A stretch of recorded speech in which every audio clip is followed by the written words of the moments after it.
So, unboxing tayo. Easy High Kappa 5.1R.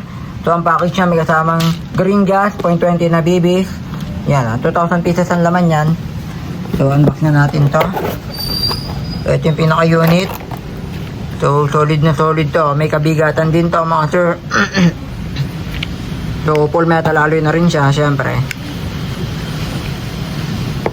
So, gawa natin ng test pair siya. Konting test pair lang. Sa mga interested, pwede kayo mag-message sa Facebook page ko, Creative.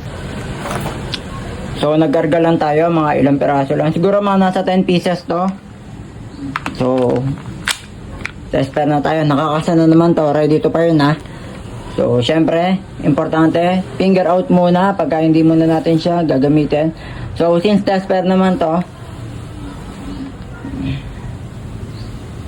so, yan yung mga lata natin.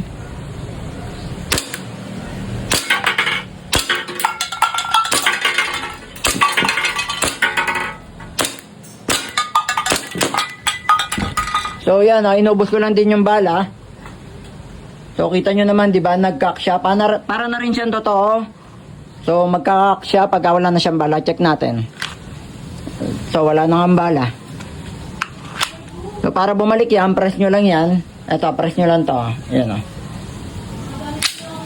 So, sa mga interested, message lang tayo sa Facebook page ko, Chris Save Toy.